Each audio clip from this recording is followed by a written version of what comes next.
Bien, buenas tardes a todos y todas las presentes. Me gustaría, por favor, que me confirmaran si todo se escucha bien, correctamente, o hay algún inconveniente, todo está bien. Veo 12 participantes conectados. Por favor, los leo en el chat o pueden participar también con su micrófono.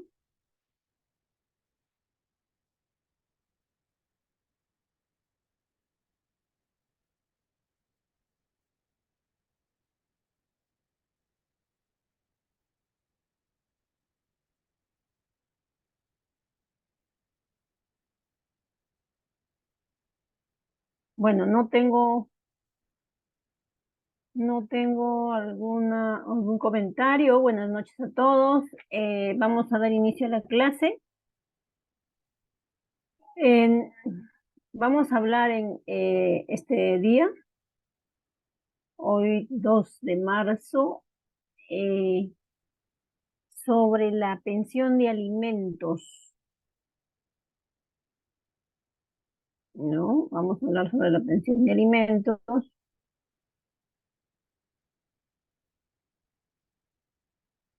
y el proceso de alimentos y las actas de conciliación extrajudicial en relación a temas de familia. Y para ello vamos a hablar, pues, y seguramente ya muchos también, eh, buenas noches, Catherine. Seguramente ya nosotros hemos estudiado en algún momento, ¿no? Este tema y de dónde viene, pues, eh, el origen del término de alimentos, ¿no? Y vamos a encontrar que esta palabra se deriva del sustantivo latino alimentum, del verbo alere, que significa alimentar. También proviene del prefijo alo, que significa nutrir, ¿no? Alimentación para nutrir, ¿no? La enciclopedia Omeva, ¿no? La define como todo aquello que una persona tiene derecho a percibir de otra por ley, declaración judicial o convenio, para atender a su subsistencia, habitación, vestido, asistencia médica, educación e instrucción.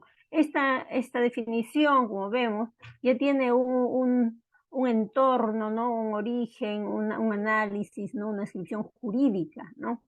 Dentro de lo que es alimentos. Eh, eh, esta es una institución, ¿no? Una institución de amparo familiar, de protección a los miembros de la familia, que lo vamos a encontrar eh, en, en todos los códigos, ¿no? En todos los códigos civiles. Podemos decir que también en todas las normatividades a nivel mundial, ¿no? Vamos a encontrar en la institución de los alimentos, ¿no?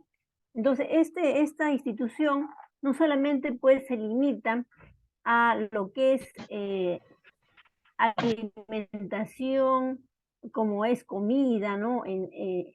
Propiamente, sino tiene que ver con todo lo necesario para la subsistencia, ¿no? Todo lo que tenga que ver con cubrir las necesidades, en este caso, del alimentista, ¿no? Entonces, vamos a encontrar que en nuestro Código Civil, esta es una figura, ¿no? Que está regulada en nuestro último Código Civil, que es el Código de 1984, ¿no? Eh, Referido a las instituciones de amparo familiar, ¿no? Como una obligación alimentaria y de carácter personal, ¿no? Y con contenido patrimonial sustentado en el principio de solidaridad. Es un principio, ¿no? Dentro de lo que es las instituciones de derecho de familia, que está referido a que los miembros, ¿no? Los miembros de la familia se deban, ¿no? Alimentos entre sí, ¿no? El cuidado entre sí. Y eso tiene que ver, cuando hablamos, por ejemplo, en lo que se refiere a matrimonio, con la vida en común, con el cuidado entre ellos, ¿no? Con la participación y obligaciones eh, del matrimonio en relación al sostén de las necesidades, es, eh, en este caso materiales, ¿no? Eh, en la pareja, en el matrimonio, ¿no? Tiene que ver con este principio de solidaridad y de asistencia, ¿no? Se establece también al momento de determinar el estado de necesidad, ¿no? Del acreedor alimentario, salvo en casos de los niños, niñas y adolescentes cuyo estado de necesidad se presume, ¿no? Y las posibilidades del obligado legalmente, eh, quien debe prestar los alimentos según sus posibilidades.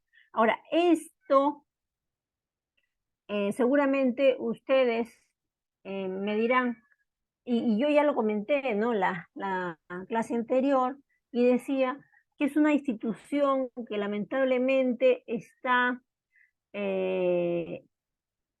muy preocupante su situación, ¿no?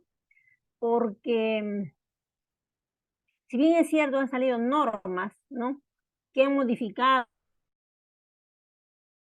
el Código Civil en este sentido y han establecido normas específicas, hasta las últimas en el año 2021, ¿no es cierto?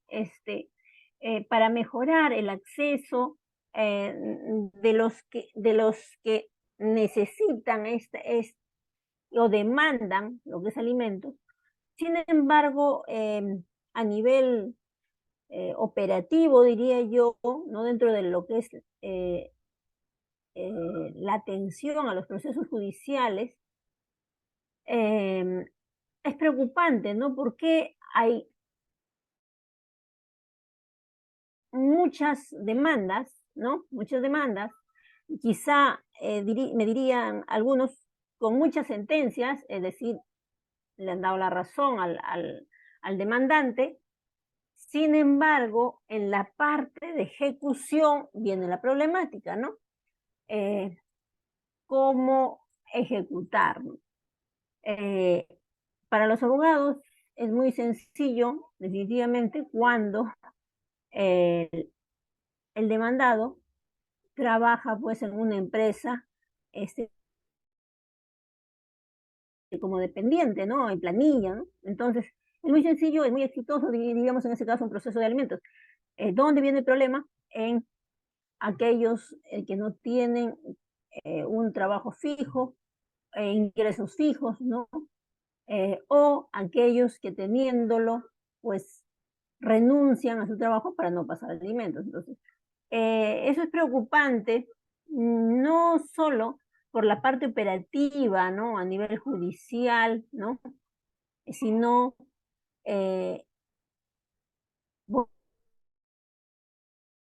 porque no está cumpliéndose el fin de esta institución que es proteger en realidad. La última norma que salió, ¿no? Referida a brindar mayores eh, eh, mayor protección al, al proceso mismo, ¿no? Más rapidez, más celeridad, que es la ley 31464, ¿no? Eh, Da bastantes pautas importantes, ¿no? Para avanzar en el proceso. Sin embargo, no, en la práctica, la problemática de los niños o de las madres que solicitan el alimento para los niños eh, no se refleja, ¿no? Hay casos en que el, el demandado, ¿no? Se aparece, por decir, en las audiencias, incluso vestido con muy sencillamente, por decirlo de alguna manera positiva, para dar la impresión de que no tiene, ¿no? No tiene, no tiene posibilidades, ¿no? y la pregunta que nos hacemos es, ok, el demandado no tiene posibilidades. ¿Y qué pensamos entonces del niño? O sea, si el padre no tiene, no puede, no tiene posibilidades, ¿cómo suplimos esa carencia del padre, ¿no? Para con el niño, porque el niño finalmente tiene que comer, tiene que vestir, tiene que estudiar, tiene que jugar, etcétera, etcétera, etcétera, y todas sus necesidades, por muy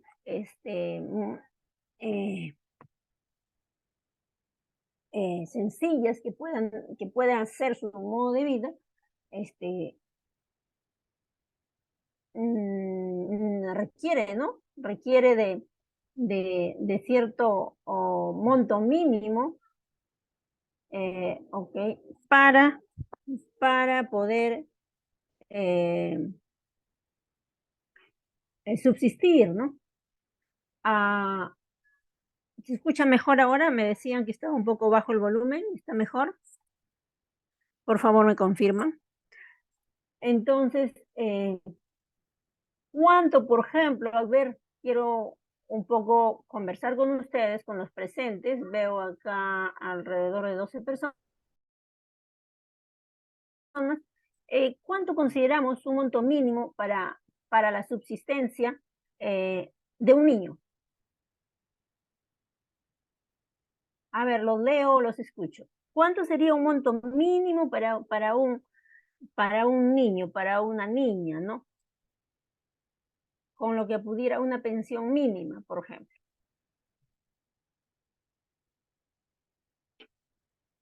Eh, en muchos procesos judiciales, este monto es promediado en virtud al mínimo vital, ¿no? Al, a lo que es la canasta básica, ¿no? Y ese monto mínimo pues llega alrededor de 1.000 soles. La norma dice que hasta máximo el 60% para cubrir las obligaciones que pueda tener el demandado. Eh, no es regular, no es normal, no es común, diría, que le den, por ejemplo, a un niño el 60% de la pensión del padre, ¿no? O sea, eso no, no he visto yo personalmente una sentencia que tenga ese monto, porque ese es el tope máximo, sino en 20%. Entonces, de 1.000 soles, el 20%, ¿cuánto es? 200 soles, ¿no? Entonces, 200 soles, eh, con 200 soles, eh, ¿podrá vivir un niño al mes específicamente en todos sus gastos que requiere?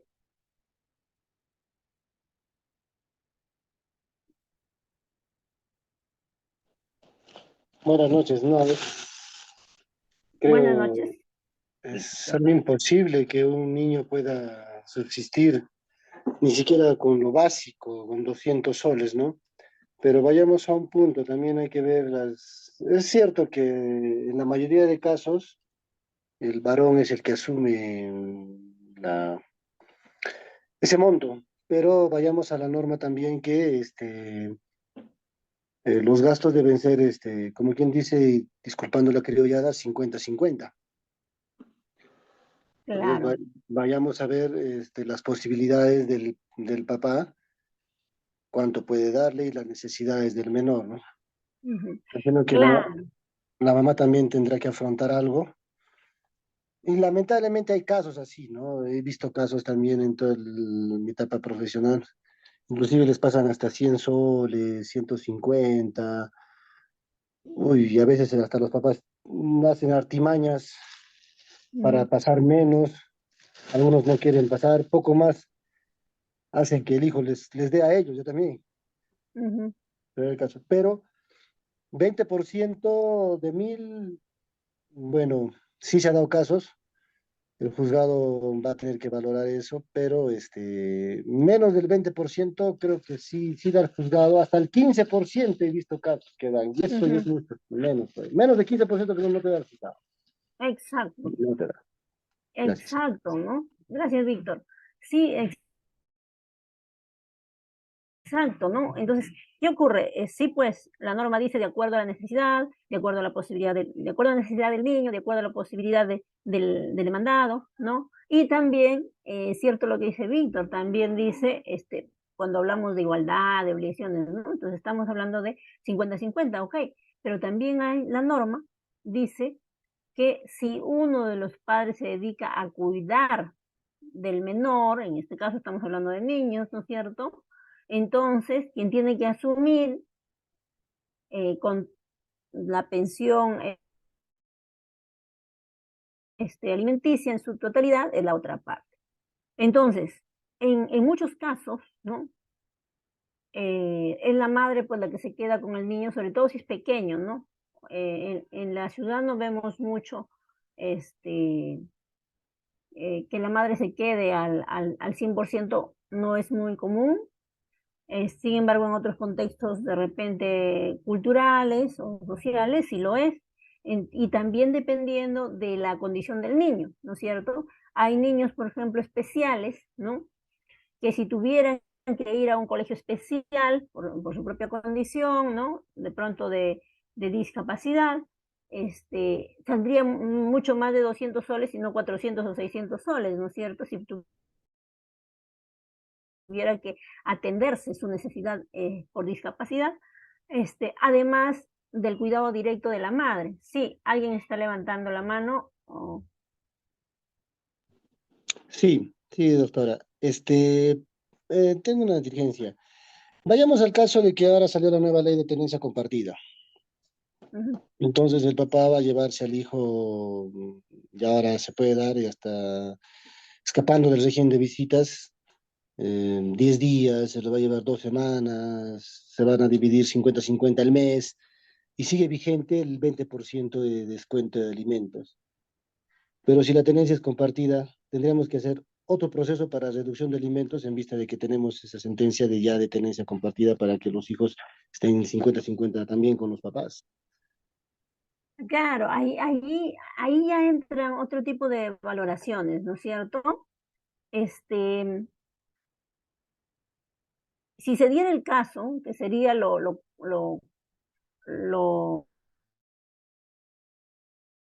deseable de pronto, que, por ejemplo, se da en una pareja que dicen, bueno, mira, ¿sabes qué? Vamos a tener tenencia compartida. Y entonces, yo lo tengo una semana, tú lo tienes una semana. O yo lo tengo 3 días, tú lo tienes 3 días. No sé, eso va a depender de la dinámica de pronto del niño, ¿no? De pronto el niño estudia en un punto medio entre los dos, entonces no va a haber diferencia entre el niño está 3 días con uno, 3 días con el otro, o una semana, ¿no? Ahí no hay problema.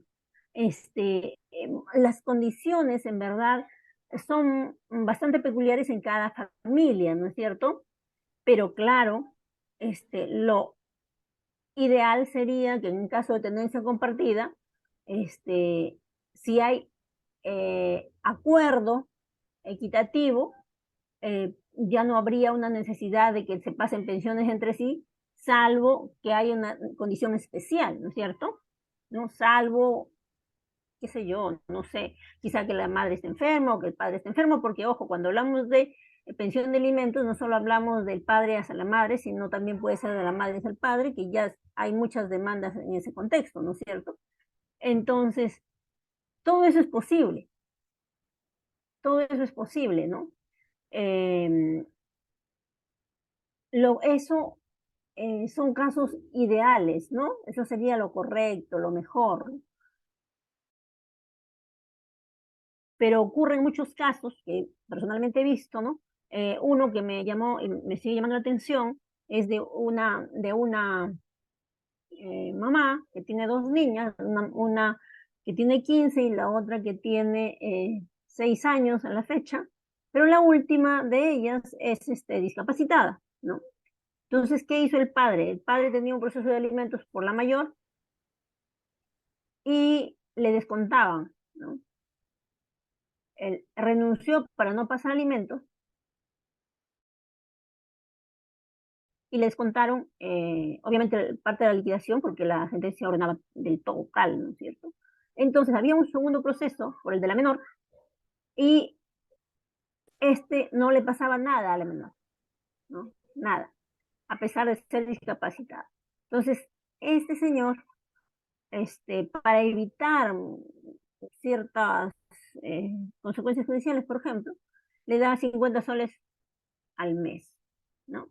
Es preocupante porque esta niña, por ejemplo, necesita tratamiento especial, necesita el cuidado de la madre permanentemente, porque de lo contrario tendría que ser una persona, que contraten una persona para que cuiden a esta niña de manera especial para que la madre salga a trabajar.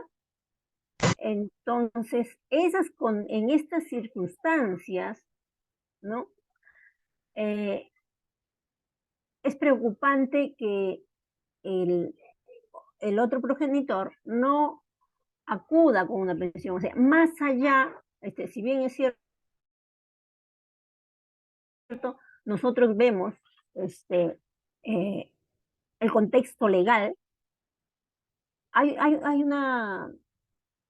un tema social, ¿no? Muy fuerte en, en la falta de responsabilidad para asumir, ¿no? El cuidado de los hijos, ¿no? Eh, y no son un único caso, seguramente ustedes también han visto muchos casos de estos, ¿no? Ahora, la norma sí, pues, ¿no? Está dando y está tratando de encontrar, ¿no? Eh,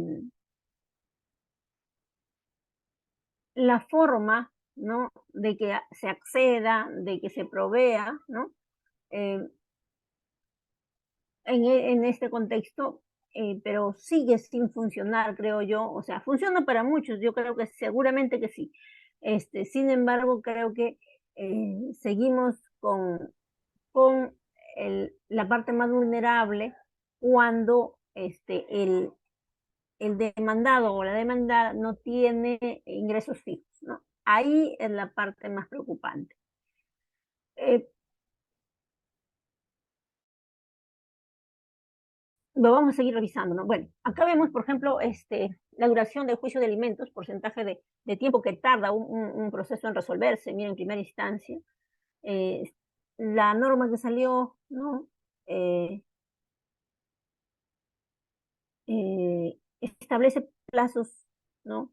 Y celeridad, y incluso le otorga al juez la potestad de solicitar algunos documentos para algunos documentos probatorios, ¿no? Para poder avanzar en el proceso en el caso de que el demandante no lo haya adjuntado, ¿no? Y agilizar el proceso de alimentos, ¿no? Este, yo creo que para muchos sí debe funcionar, ¿no? Ahora, le dice la norma también, ¿no? A la demandante o le dice que puede ir sin abogado. Bueno, los abogados sabemos que no es lo más recomendable, a pesar de que la ley así lo regula. Lo más recomendable es que vaya con un abogado. ¿Qué ocurre, pues, en la práctica, no? Que eh, la demandante generalmente va sin abogado, presenta su formulario, como la ley lo señala, eh, y el demandado se contrata a un abogado y acude, ¿no? En su defensa. Y la demandante este, no tiene ni idea de lo que está sucediendo procesalmente, ¿no? Entonces ahí viene una desventaja, ¿no? Para la parte más vulnerable. La ley está tratando de preocuparse porque estos procesos tengan un enfoque igualitario, un enfoque proteccionista del niño, ¿no? Y que se tome en cuenta el interés superior del niño, ¿no? Es lo que está este, tratando de regular, ¿no? Eh, cuando vemos, hacemos un análisis del contexto, pues vemos, miren, de 0 a 30 días, el 2,6%. De 31 a 90 días, 18%. De 91 a 180 días, 26%. De 181 días a 365 días, o sea, entre 6 meses y un año, el 28%. Y más de un año, 19%. Entonces, los plazos cortos que la norma ha dado, ¿no? Que establece y que busca celeridad, estará funcionando. Y miren acá, para un 2.6%, ¿no? No así para los demás. Estuve tratando de encontrar estadísticas de número de casos de alimentos eh, a nivel nacional, no logré encontrar, pero hubiese sido bastante ilustrativo poder visualizar esas cifras, ¿no? O sea, cuántos alimentistas tenemos, cuántas demandas de alimentos y cuántos de ellos tienen sentencia y cuántos de ellos se ejecutan eficazmente, ¿no? Esa sería una una mirada importante de lo que está sucediendo en estos casos, ¿no? Eh, la pensión de alimentos, ¿qué abarca? ¿Cómo se calcula? ¿No? Y la norma nos dice, ¿no? Que los alimentos es todo lo indispensable para el sustento, habitación, vestido, educación, instrucción, capacitación para el trabajo, asistencia médica y psicológica y recreación según su situación y posibilidades de la familia. Y también los gastos del embarazo de la madre desde la concepción hasta la etapa de posparto. Es todo lo necesario para el sustento, ¿no? Habitación, vestido, ¿no? Educación, instrucción, capacitación, ¿no? Para el niño o adolescente, ¿no? Y esto, miren, lo señalan tanto el Código Civil como el Código de Niños y Adolescentes, ¿no? Es que es nuestra legislación. El derecho de alimentos es un derecho personalísimo, ¿no? Está dirigido a garantizar la subsistencia del titular, no puede desprenderse de él y lo acompaña indisolublemente en tanto subsiste el estado de necesidad en que se encuentra, en el que se sustenta, ¿no? El derecho alimentario. Por tanto, no puede ser objeto ni transferencia inter vivo ni transferencia mortis causa, ¿no? Eh, no sucede como en el caso de por ejemplo, una pensión de jubilación, que si hay hijos menores de edad se traspasa, ¿no? Hacia a los hijos menores de edad o hacia la viuda. En este caso no, ¿no es cierto? Es personalísimo.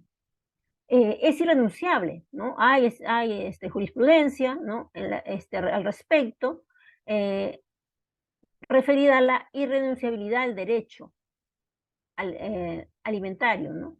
Señalando que el derecho es irrenunciable respecto al menor de edad. Ambos padres deben contribuir a prestar alimentos.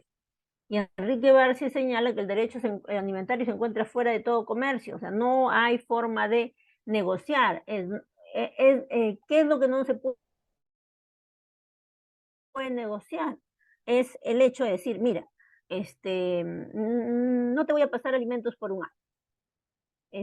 ¿Aceptas o no aceptas esto? ¿No? O sea, ese tipo de negociaciones para inhibirse o eludir, ¿no? La obligación alimentaria no es posible. En ese contexto estamos hablando de la irrenunciabilidad, ¿no? Los alimentos son irrenunciables, ¿no? Hacerlo equivaldría, dice, a la renuncia del derecho mismo. Consecuentemente, el alimentista quedaría desamparado y estaría abdicando a la vida, ¿no? Esto es como cuando hablamos de los derechos fundamentales, ¿no? El derecho a la vida, a la salud, ¿no? Eh, tiene el mismo valor, ¿no? El derecho de alimentos es la subsistencia de una persona, ¿no? Es un derecho irrenunciable, es un derecho personalísimo, es un derecho fundamental, ¿no? el cuidado, la protección de los padres hacia los hijos, ¿no?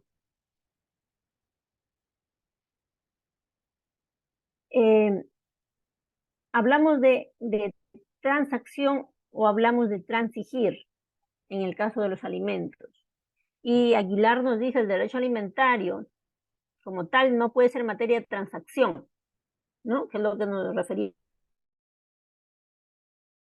hace un momento, o sea, por el tema de la irrenunciabilidad. Y ello responde al destino final de los alimentos, que es conservar la vida del menor, ¿no? O del alimentista, que puede ser también un mayor de edad, ¿no? Sin embargo, lo que sí es posible, dice, es transigir el monto de lo solicitado como pensión de alimentos, ¿no? Eso está referido a la cantidad o al porcentaje que se va a, a pagar o a obligar, ¿no? La parte responsable en este caso, ¿no? Entonces no hablamos de transacción, sino de transigir el monto, ¿no? Para nosotros determinar, y lo que estuvimos hablando, cuánto, ¿no? Cómo calculamos el monto de la pensión de alimentos, vamos a tener que evaluar, y la norma lo dice, el estado de necesidad, ¿no? Ya lo hemos estado comentando, ¿no? ¿Qué implica esto, no? Dice, el estado de necesidad lo atraviesan todas las personas del nacimiento y cesa conforme va pasando el tiempo hasta llegar a la adultez. Ineludiblemente retorna cuando el ser humano llega a la vejez o sufre un accidente. En consecuencia, quienes deberán encargarse del sustento serán justamente aquellos hijos que fueron asistidos por sus padres desde sus primeros años de vida. ¿Cómo evaluamos ese estado de necesidad? Claro, hablamos de, primero, contexto social, y necesidades básicas, ¿no? ¿En qué contexto social se desenvuelve el niño? ¿Cuál es la necesidades básicas que requiere, ¿no? ¿Qué necesidades de pronto adicionales a las básicas necesita? ¿Cuáles son las posibilidades del padre? Ponte, y seguramente muchos lo hemos escuchado, ¿no? Hay casos en que la madre es de un estatus humilde, digamos, mientras que el padre es de un estatus pudiente. ¿Y qué resulta? Que el niño pues tiene derecho a recibir lo que el padre, según su posibilidad, le puede dar, ¿no? Entonces, ahí viene mucho la discusión respecto a, ¿le damos conforme a la condición humilde de la madre o le damos una posibilidad de vida según la capacidad económica del padre, ¿no? Y eso es algo que se tiene que evaluar según el interés superior del niño. Hay circunstancias excepcionales, ¿no? Cuando el ser humano, por su edad cronológica, ya no debería ser dependiente, sino todo lo contrario. Sin embargo, situaciones de senectud, enfermedad, accidente, hacen caer a estas personas en estado de necesidad que debe ser cubierto urgentemente, surgiendo en sus parientes la obligación natural de asistencia. Aquí estamos hablando de la necesidad de alimentos de personas mayores, porque cuando hablamos de alimentos, vamos a hablar de dos grupos, ¿no? Menores de edad y mayores de edad. Vamos a hablar de menores de edad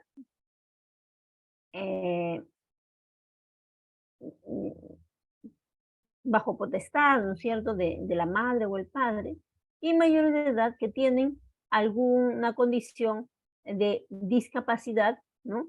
O también mayores de edad que tienen, en el caso, por ejemplo, de jóvenes, ¿no? Que de repente todavía continúan estudiando y la norma dice que pueden recibir una pensión de alimentos hasta los 28 años si aún continúan estudiando satisfactoriamente, ¿no? Satisfactoriamente. Es decir, que tiene sus estudios y realmente estudia, ¿no? Tiene buenas notas, buenas calificaciones, entonces hablamos de satisfactoriamente. Entre tanto, también hablamos de adultos ¿no? De tercera edad, ¿no? O adultos con alguna condición especial, ¿no? Entonces, a esto nos está refiriendo, ¿no?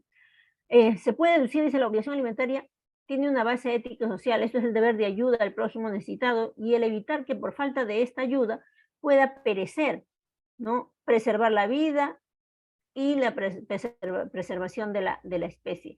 Ah, este es digamos, la razón por la cual hay, se regula, ¿no? Esta obligación alimentaria, ¿no?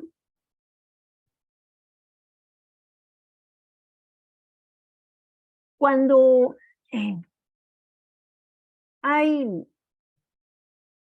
falta, ¿no? O incumplimiento de esta obligación alimentaria, nosotros hemos estado hablando del derecho fundamental a la vida, a la salud, ¿no? ¿Estaría atentando contra estos derechos, ¿no? Contra los derechos fundamentales? Definitivamente que sí, ¿no es cierto? El incumplimiento de esta obligación alimentaria estaría vulnerando derechos fundamentales de los niños, ¿no? O adolescentes, ¿no? Y esto tiene, lo podemos ver desde un punto de vista también histórico, ¿no?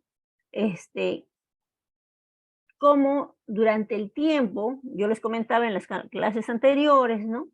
Como los niños no han tenido, ¿no?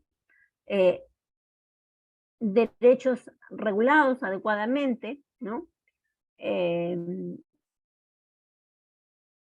ha habido el código de menores en ese contexto porque se consideraba a los niños personas con menores derechos, ¿no? Y a otros sin ningún derecho, como era en el caso de las mujeres, que estaba incorporado como dependiente, ¿no? Del varón, ¿no? Entonces, eh, posteriormente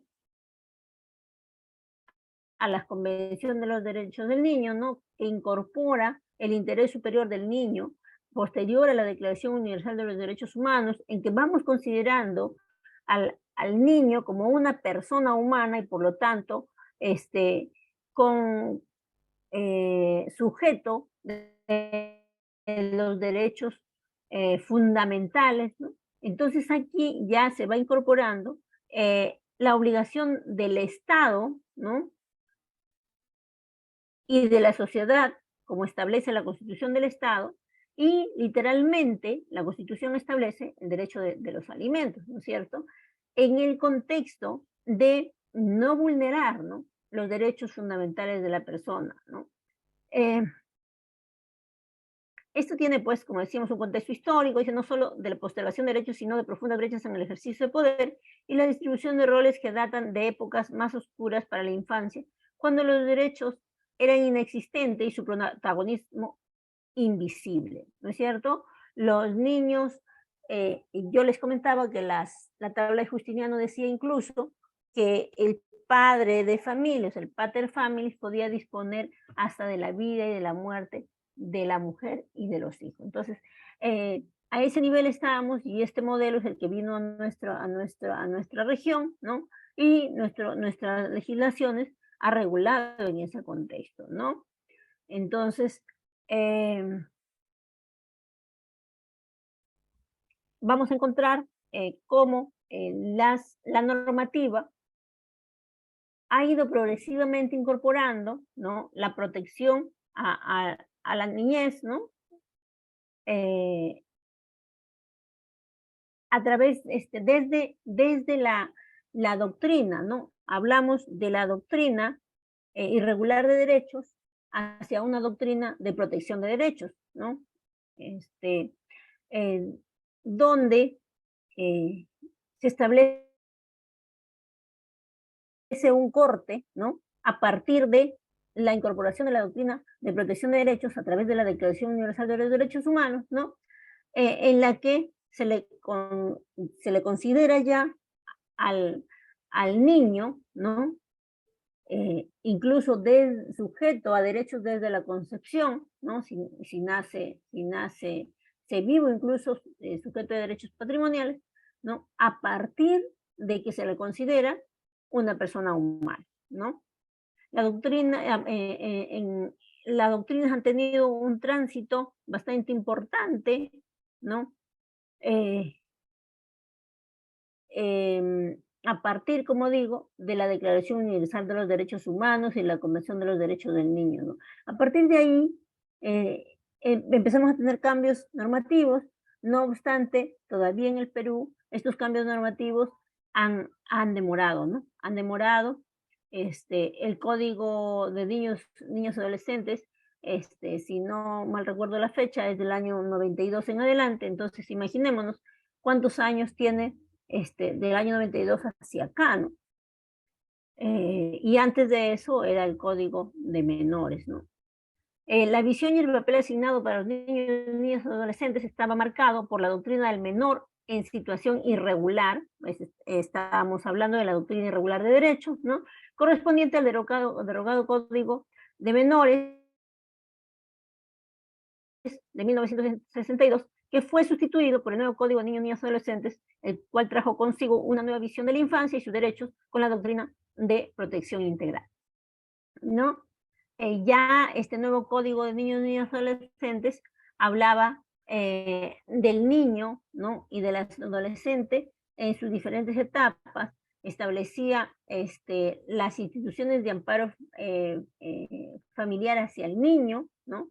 Y instituciones importantes para su protección, eh, basada en esa nueva doctrina. Entonces, esto es importante tener en cuenta eh, a nivel de investigación, por ejemplo, ¿no? Ahora, aquí se incorporó el derecho de los alimentos, ¿no? Y estos derechos de alimentos tienen que ver, como decíamos, no solamente con los alimentos en sí mismos, sino también con la vestimenta, con la recreación, ¿no? Entonces algunos sacan la cuenta, a ver cuánto come un niño, tanto, es suficiente, pues, ¿no? Pero no analizan que el niño también necesita recreación, necesita salud, que es lo que más también eh, se requiere, ¿no? Entonces, en salud, ¿no? Por ejemplo, ahora que estamos entrando, ¿no? Terminando el verano, ¿no? Ya empiezan, por ejemplo, las enfermedades respiratorias. Un medicamento, ¿no? Para problemas respiratorios, 150 soles. Un medicamento.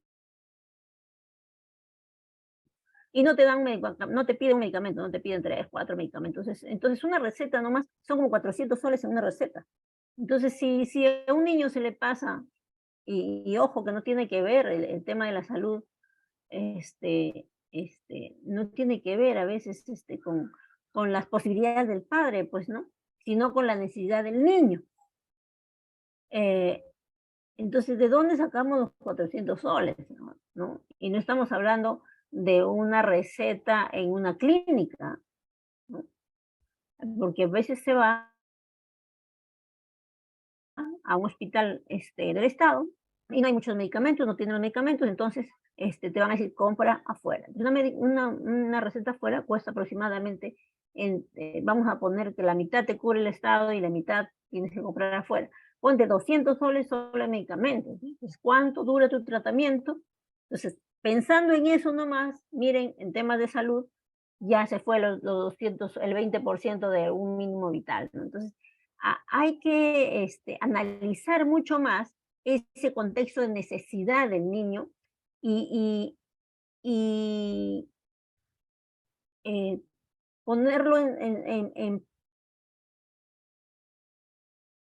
una balanza con la posibilidad de los padres también, ¿no? Entonces, ¿cómo cuidamos a este niño en estas situaciones, ¿no? Entonces, en relación a los niños y adolescentes, considerando que sus primeros espacios de socialización son la familia y la escuela, los estilos de paternidad, maternidad y las pautas de crianza van a influir de un modo decisivo en su desarrollo evolutivo y su visión del mundo, replicando a su vez los modelos desarrollados en la cotidianidad de sus hogares y en los entornos donde se desenvuelven. De hecho, el derecho a los alimentos es algo muy importante porque va a buscar, como dijimos, la subsistencia, ¿no? Del niño en este caso, o la niña. Sin embargo, la obligación, ¿no? de los alimentos no viene sola, pues, ¿no? Como ya Víctor nos decía, la tenencia compartida, y no solo hablamos de tenencia compartida, también podemos hablar de el régimen de visitas, ¿no? Que son derechos y obligaciones de ambos padres, ¿no? Entonces, no solamente es alimentar materialmente, vestir, ¿no?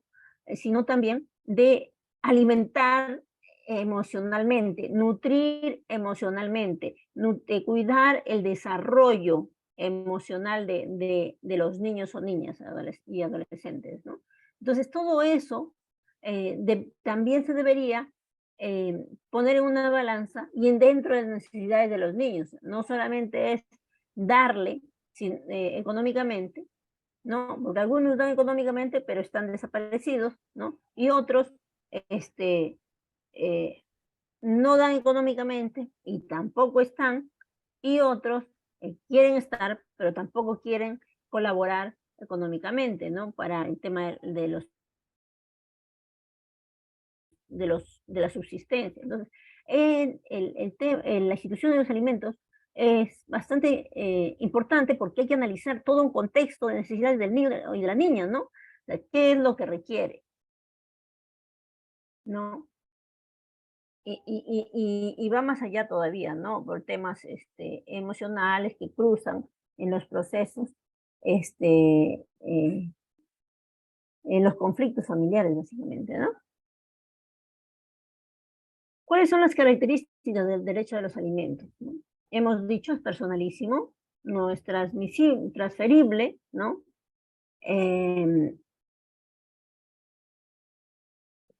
no se puede pedir alimentos de un hermano para el otro, ¿no? O sea, no es posible, ¿no? Es irrenunciable, no podemos decir, eh, ya no quiero que me pases alimentos, renuncia a ese derecho, ¿no? No hay manera. Garantiza la subsistencia del titular. El, el destino de los alimentos es conservar la vida del niño, niña o adolescente o el adulto en su caso. No puede oponer en compensación al alimentista, ¿no? A ver, te doy a ver, ¿qué puede ser? Eh, te compro un juguete que cuesta 500 soles, qué sé yo, ¿no? Y ya no te paso este mes. ¿Eso sería correcto? ¿Sería adecuado legalmente? Para nada. Sí, Wilson está hablando. Sí, no, no, hay ocasiones en que sucede, Ujú. pero creo que eso es llegar a un acuerdo, a una conciliación, porque esa acción ya se toma, a mi parecer o en mi opinión, como algo que si no haces esto, pues no te va a ir mal, ¿no? O sea, te compro un juguete, pero ya no te paso esta pensión, ¿no? Creo que eso ya es personalmente, libremente mi voluntad de darle a mi hijo, a mi niño, un momento de hacerla sentir bien, de hacerlo sentir feliz, porque eso es mostrarle un afecto y decirle, hijo, acá está tu papá, acá estoy para facilitarte, no porque sucedió el caso, sino porque te quiero, porque quiero que salgas adelante, porque quiero sentir que estoy acá contigo para ayudarte en cualquier necesidad que tengas, ¿no? ¿Verdad? Exacto, ¿no? Ah, exacto. No, y ahí volvemos, ¿no? A que esta institución de alimentos no está o no debe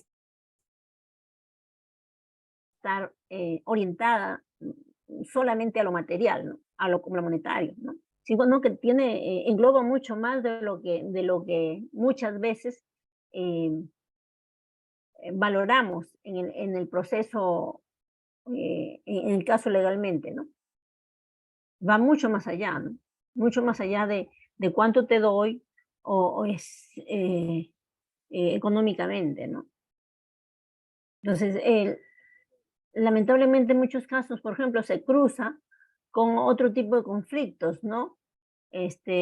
Cuando los niños son involucrados en hablar mal de los padres, el uno al otro, ¿no? Entonces, hay mucha intersección de derechos que van a afectar el disfrute de ellos, ¿no? Eh, Podemos preocuparnos por eh, la alimentación material, pero ¿qué pasa con la alimentación emocional, ¿no? O sea, cómo tú estás, lo que decía Wilson, ¿no? Demostrando a ese afecto, ese cariño, ese amor por tu hijo, ¿no? Te doy un juguete, pero no te voy a dar alimentos este mes, ¿no? Entonces, ¿cómo se corresponde una acción con la ausencia de otra, ¿no? Eh, ¿Es Claro, valorable? ¿No? ¿Es posible valorar doctora, eso? Sí, te escucho. disculpa, doctor, disculpa. Claro, en lo emocional, un momentito, le hiciste sentir alegre, contento y al mismo tiempo también eh, triste, ¿no? O sea, como que le pones un conflicto a él, ¿cuál elegir? ¿No? ¿Qué es lo que es favorable para mí? ¿El juguete o el dinero? Por unos segundos se puede sentir muy, muy contento, juguete, el niño, de acuerdo a su edad, no, juguete para mí, yo quiero juguete, juguete, carro o muñeca en el caso de varón o mujer, pero ya no te paso la pensión. Bueno, él quizás el niño, de acuerdo a su edad, no entiende mucho. Ya, bueno, yo quiero juguete y ya no me pases, pero luego es diferente a cuando con tu pareja que fue, ¿no? Ese acuerdo no va, ¿no? Muchas veces no hay una coordinación concreta ahí entre padres. Claro, claro, gracias, Wilson. Claro, ¿no? Ahí es como trasladar la responsabilidad de una decisión que va a recaer sobre el niño al mismo niño que no tiene una capacidad completa para tomar decisiones correctas sobre sí mismo, ¿no? Sino que el responsable o la responsable de esas decisiones son los adultos, ¿no es cierto? Rosemary nos dice, sí, pues, pero a veces no cumplen el rol efectivo que deberían de tener cuando hay la separación. Exacto. ¿Quién hace cumplir o quién hace cumplir o quién castiga o llama la atención cuando el padre no cumple con la parte afectiva? Exacto. Nadie. Hay vacíos que las leyes deberían. Exacto, ¿no? A eso nos estamos refiriendo. Exacto. Gracias, Rosemary. Exacto, a eso nos estamos refiriendo. O sea, que este derecho, esta institución, no solamente se puede limitar, ¿no? Ahora, ¿por qué decimos esto? Eh, Porque los operadores de justicia deberían valorar, ¿no? Hace poco vi una película, ¿no? En, se recrea en Estados Unidos, ¿no? Que ha sido un joven negro, ¿no? Y el juez del caso, ¿no? Resulta que el joven había crecido en un centro de acogida. Y resulta que en Estados Unidos los centros de acogida son privados, o sea, han sido concesionados. Pero resulta que para que estas empresas concesionarias sigan recibiendo dinero, lo que hacían, ¿no? es que los niños la pasaran mal, ¿no? O sea, que vayan de un hogar de acogida a otro y a otro, o sea, que lo pasaran mal, y los ponían a riesgos, incluyendo abuso sexual y todo, ¿no? Entonces, este niño había crecido y había encontrado finalmente una familia de acogida buena, que identificó por qué estaba mal el chico, ¿no? Y descubrió todo el abuso que había sido objeto, abuso sexual, ¿no? Restricciones, maltratos, castigos, etcétera. Y interpone una demanda de más de $2 millones. Entonces, el juez había leído la demanda y resulta que el chico no tenía abogado, ¿no? Entonces el juez dice, no lo voy a poner a un abogado de oficio, ¿no? Entonces agarra y le conmina a un abogado de un gran estudio, ¿no? Y le dice, usted no lleva casos sociales, le dice. Usted no le gusta aceptar los casos sociales, pero yo le voy a obligar a llevar un caso social. A partir de hoy, el caso de este chico lo lleva usted. Usted es un nuevo abogado. Y el abogado, incómodo, molesto, porque le imponían un caso, le dice, yo no sé nada de ese tipo de casos. Yo llevo casos empresariales, no llevo este caso. Eh, ¿Qué resulta? En el interín, el, el, la parte demandada le dice al abogado, yo le voy a dar 70,000 para no seguir con la demanda, te doy 70,000. Y el abogado del chico, que era este abogado, que no sabía nada del caso porque no estaba de acuerdo con llevar el caso, y al mirarlo que era negro, le dice, es negro, seguramente es un delincuente, está mal vestido y tiene todas las fachas de ser un malviviente. Entonces, que le den 70,000 o lo que sea, es mucho dinero para él, es suficiente, dice, sin saber qué había pasado, qué estaba demandando el chico. Entonces le dice, dale 100,000 soles y yo lo arreglo para que lo acepte, le dice, ¿no? Entonces el juez lo mira y le dice, quiero hablar con usted. ¿Usted está vendiendo a su cliente? ¿Usted sabe lo que él está pidiendo? Él está pidiendo $2 millones por tal y tal y tal cosa. Y salga de mi oficina, le dicen, lo votan, ¿no? Le dice, usted no respeta, yo no quiero volver a verlo como abogado ante mi juzgado, le dicen, ¿no? Y el abogado se queda pensando en por qué este chico está pidiendo 2 millones y empieza recién a leer el expediente y se da cuenta de todas las necesidades y todos los maltratos que había sufrido este chico y lo que estaba demandando, que era mucho más allá, o sea, el monto del dinero era lo que menos importaba, sino lo que él había estado demandando, que era el abuso que había sufrido.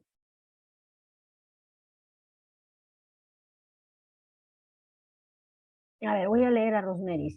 Rosemary dice, por ejemplo, es totalmente desproporcional que ambos deberían poner por igual. ¿Cómo pretender poner ambos igual cuando la madre es quien vela con los hijos y todas las labores del hogar y encima tiene que poner igual cantidad que el padre? Completamente desproporcional, no hay forma. Ese punto, por ejemplo, debería valorar los jueces la labor de la madre en el hogar.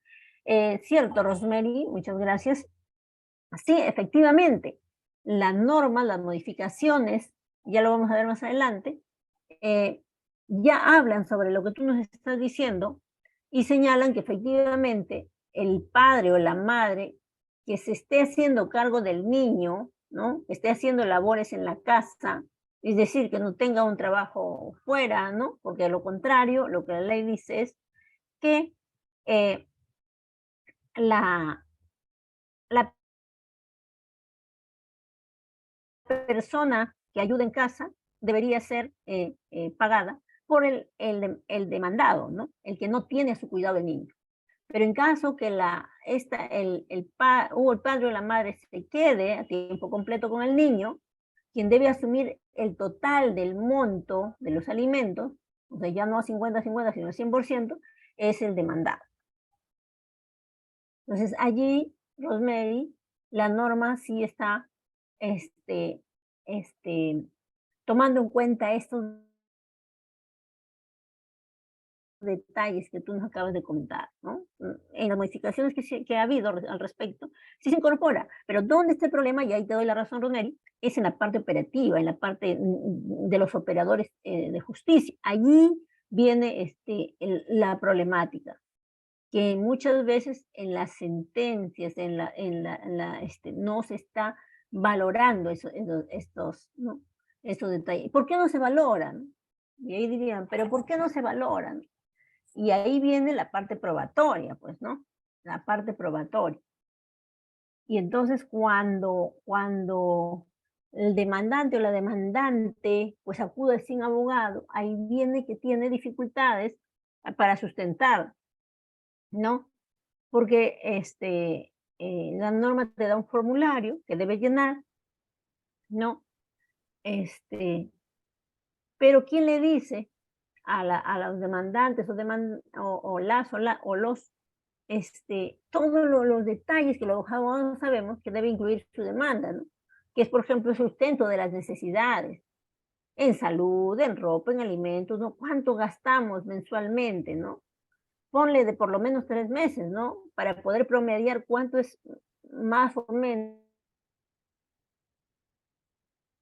lo que mensualmente se gasta en el niño, ¿no? Entonces, todos esos medios de prueba. O, por ejemplo, un informe psicológico también de cómo está emocionalmente, ¿no? Si necesita o no necesita del padre o de la madre, porque hay niños que sí reclaman y necesitan, ¿no? Hay otros que de pronto no reclaman, que no significa que no necesitan, simplemente que no lo expresan, ¿no? Entonces son necesidades que también se debería valorar. No se hace en la parte práctica, y eso sí es lo que preocupa, y es por esa razón que yo digo, es que si bien la norma está tratando, ¿no? de facilitar el acceso, ¿no? al derecho a los alimentos, hay detalles que se van de las manos todavía, ¿no? O sea, no se está viendo. Este comentario que hace Rosemary, por ejemplo, si bien la norma lo dice, en la práctica se da. ¿Cuántos hemos visto casos que realmente diga, sí, le otorgamos, por lo menos, vamos a decir, por lo menos, 500, 800 soles para la trabajadora de la casa, ¿no? Cuando la madre también sale a trabajar. Y porque sí, pues, ¿quién pasa las malas noches? ¿Quién cuida al niño? Generalmente es la madre, ¿no? Y continuamos, ¿no? Debe ser protegido con vista a un interés superior del niño, ¿no? Esta es una característica importante que la norma está buscando actualmente, ¿no? Es una obligación recíproca entre los padres, ¿no? Entre los padres es una obligación Doctora, recíproca. Sí, adelante, escucho. le puedo compartir un caso que sucedió en mi familia y Claro bueno, que sí. según las algunas preguntas que me han hecho, pues he tenido un poco de dificultad en responderlo. Sí, claro que sí. Sucede que la pareja, Claro que eh, sí, Wilson, escuchamos. ya, sí me escucha, ¿verdad? Sí, sí. Sucede que en el caso, mi familiar, la pareja se separaron, ¿ya?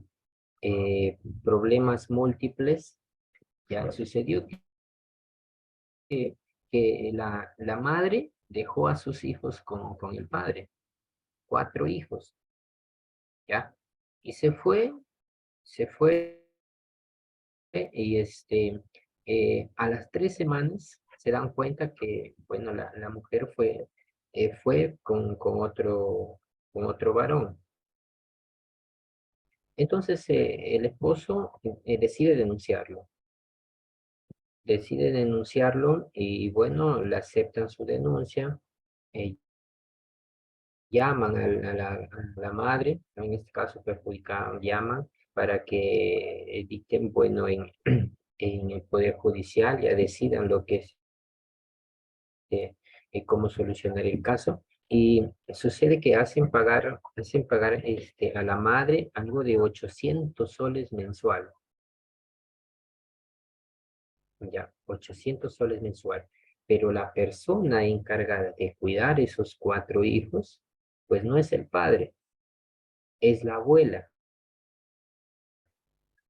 Entonces el padre, él tiene la cuenta en el cual la madre hace su depósito, pero él no está pendiente al cuidado de los hijos, sino lo hace la abuela. Entonces el padre coge una cantidad de mínima de 80 soles a 100 soles, les da para su comida a la abuela, y nada, y él sale, va a trabajar y bueno, por casos de que la abuela pues quiere a sus hijos, quiere a sus nietos, ahí tenerlos en casa, pues no dice nada, ni siquiera dame toda el depósito que te hace la mamá, su madre de sus hijos. No, permite hasta que vivan el padre de los hijos en su misma casa. Entonces, es a mí, bueno, me han pedido una ayuda, opiniones, estrategias, o qué se puede hacer, pero bueno, tengo un desconocimiento quizás por algunas normas que rigen, en este caso, el cuidado de los hijos, la alimentación, la salud, todo, pero ya que estamos en este tema, me gustaría que me pueda ayudar a dar quizás alguna respuesta, no a esta familia.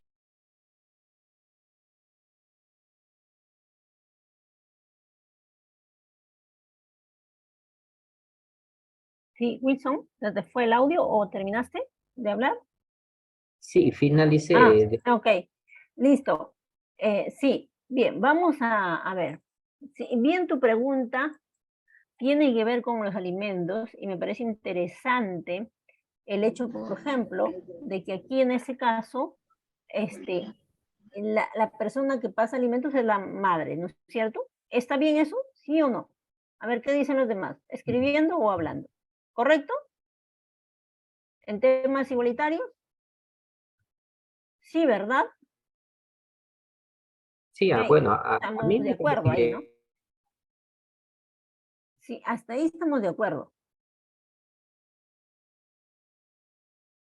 Entonces, cuando tú ya nos haces una pregunta que tiene que ver con la segunda parte, con la parte de ejecución ya, ¿no? De los alimentos, eh, y ya no tiene que ver con la parte de la demanda de alimentos en sí, sino con otro tipo de derechos de los niños, ¿no?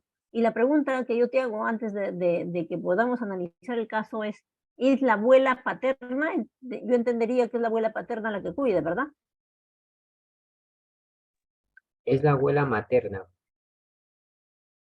Eh, materna. Sí, materna. O, o sea, el padre ha pedido para él y él no tiene a los hijos, o vive con la abuela materna. Vive con la abuela materna. ¿En la casa de la abuela materna o en la casa de él? Dentro de su terreno tiene su casita aparte. Dentro de su casa tiene su casita aparte, pero vive en su mismo terreno. Terreno de él, No, de ella, de la terreno señora. de la mamá materna, de la señora. Ya, ay, ya. Bueno, acá hay un tema complicado. Vamos, ahí hay que analizar varias cosas. En Sí, primera, bueno, yo creo que en el proceso deben haber señalado alguna dirección. O sea, él ha dicho yo vivo con los niños, ¿no? Y yo los cuido. No sé cuál habrá sido su argumento. Entonces, este, quien puede demandar aquí, em, porque nosotros sabemos que el proceso de alimentos se puede pedir la reducción, se puede pedir el incremento, ¿no es cierto? Entonces, en este mismo contexto, se puede pedir, ¿no? En este caso, quien puede demandar los alimentos por los niños podría ser la abuela. Pero ¿qué ocurre? ¿No? Vamos a ver más adelante, hay una parte en la que vamos a hablar de cómo se traslada esta obligación. Entonces, la obligación va primero a los padres. Si los padres no pueden, van a los abuelos, y así, ¿no? Hacia atrás o hacia arriba, ¿no? Dependiendo si son niños o adultos los dependientes, los alimentistas. Entonces, en este caso, nosotros podríamos hablar, incluso yo podría hablar de violencia, por ejemplo.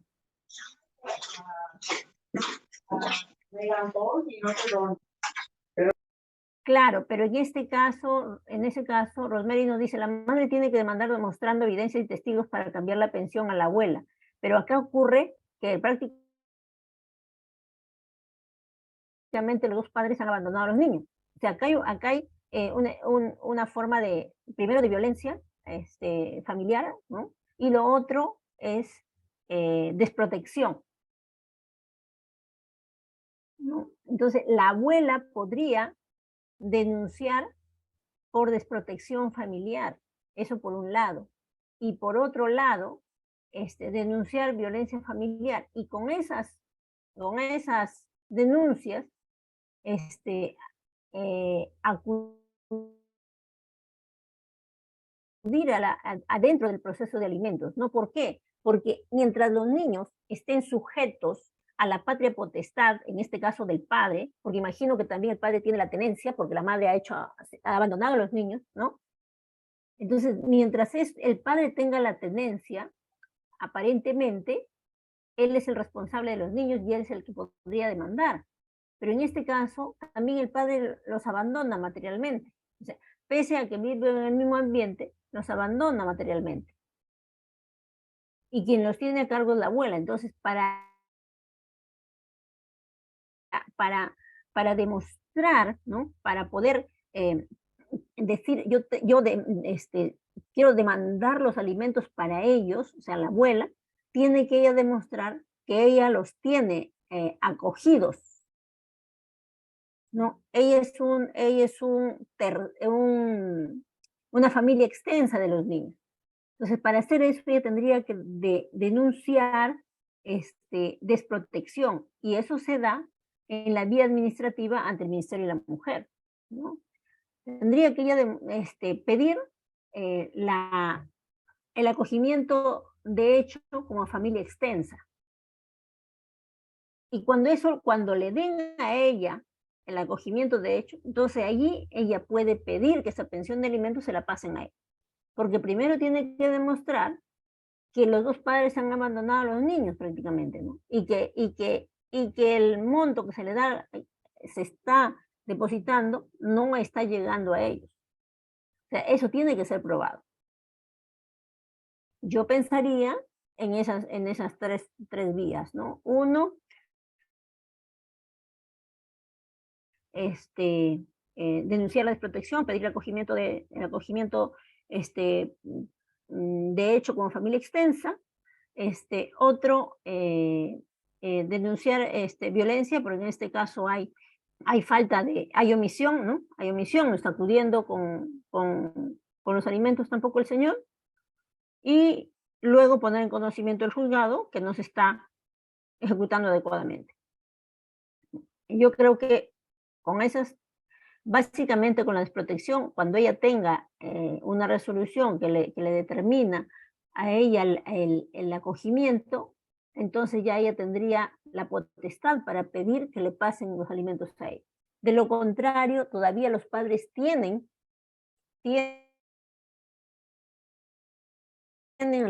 la patria potestad. Ahora, la desprotección es la figura actual de lo que antes era el abandono de hogar, pues, ¿no? Es la figura actual de lo que antes era el abandono, el abandono en el caso de niños, ¿no? Niños o adolescentes, ¿no? Y ahí puede entrar lo que dice Rosemary, pues no hay testigos, hay evidencias, ¿no? O sea, ¿por qué? Porque ¿quién es el representante de los niños o niñas o adolescentes ante el Poder Judicial? ¿Quién es el representante, quién ejerce la tutela de los niños? La tutela legal es el padre o la madre. En este caso, en el caso que nos contó Wilson, es el padre. él ha demandado como responsable de los niños. No, es la abuela materna la que tiene a los niños. Entendí eso, Wilson, ¿verdad? La abuela materna es la que tiene a los niños a su cuidado. Claro, sí, la Ajá, abuela materna, la pero abuela materna. el padre, dentro de su condominio, el padre vive, Ujú. pero el padre se dedica a trabajar en mototaxi, sale, él solamente llega a almorzar, nuevamente sale y llega a cenar. Entonces los hijos están viviendo diariamente, día completo con la abuela y el abuelo y una tía. Entonces, ellos me preguntan a mí, pues porque tienen mucha confianza, no me preguntan qué se puede hacer. Bueno, Mm, pero es fácil, pues al momento de darle mi punto de vista, bueno, para mí, ya desde que la pareja se separa, bueno, en este caso la abuela, la mamá materna, ¿no? La abuela materna, pero su hija se fue de la casa, se fue de su casa, entonces naturalmente en mi región, en el lugar, en la zona donde vivo, naturalmente el padre también se va dejando a los hijos o llevando a sus hijos. Pero en este caso mm. él está viviendo ahí,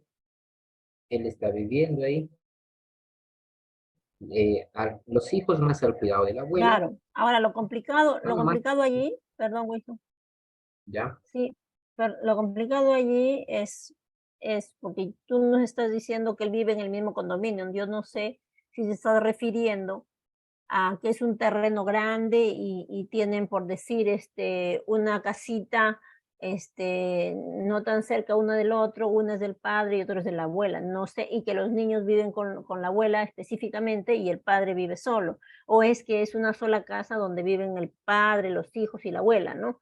O sea, todo eso se tiene que analizar. ¿Por qué? Porque lo que yo te digo, que es el tema de la desprotección, que es una denuncia administrativa, ¿no? Ante el Ministerio de la Mujer, es denunciar que los niños también están abandonados por el padre, ¿no? O sea, fueron abandonados por la madre y también son, bueno, por la madre ya no puede decir que están abandonados del todo porque la madre está pasando alimentos, ¿no? Ahora no sabemos si está haciendo régimen de visita o no, pero está pasando alimentos. Entonces, la madre también puede accionar. Lamentablemente, si la madre abandonó a los hijos, es difícil pensar que ella quiera accionar, ¿no? A favor de los niños. Entonces, esa fórmula se puede dar para que la abuela tenga derecho a recibir la pensión de los niños para ellos, ¿no? Pero claro, a veces las personas no quieren iniciar ese tipo de procedimientos, porque lo que va a pasar cuando se denuncia la desprotección es que van a hacer una investigación para ver si realmente el padre cuida de sus hijos y si no es así, pues se lo van a quitar y se lo van a dejar a la abuela. Y a la larga, dependiendo de cuál es la edad de los niños, podrían quedar esos niños este, eh,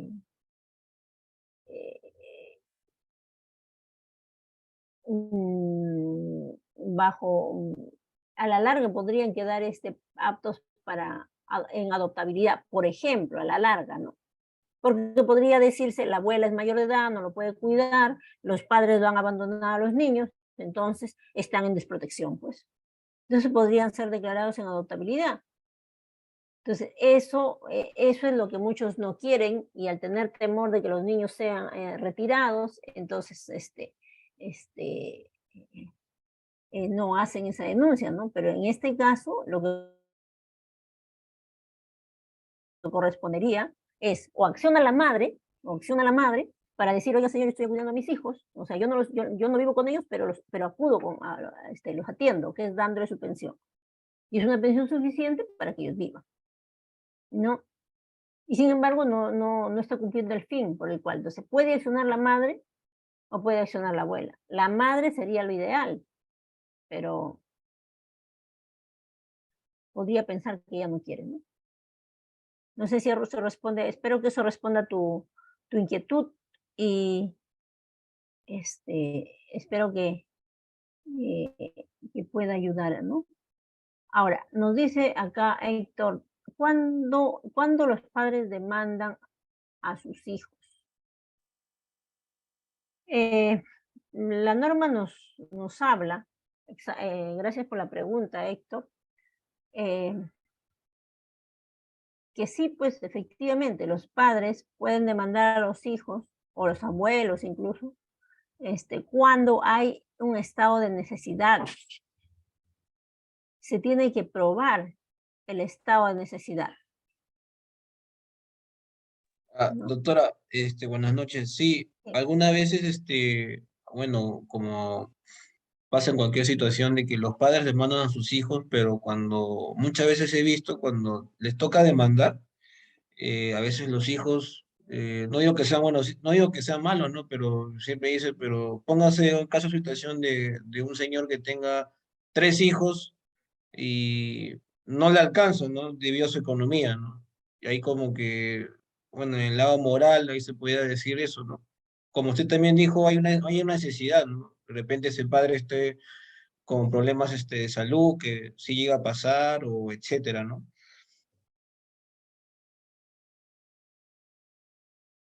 Claro, claro, exacto, todas estas situaciones tienen que ser evaluadas, ¿no? Analizadas, bueno, el juzgado tiene la obligación de analizarlas, ¿no? Porque vamos a ponernos en una situación difícil, ¿no?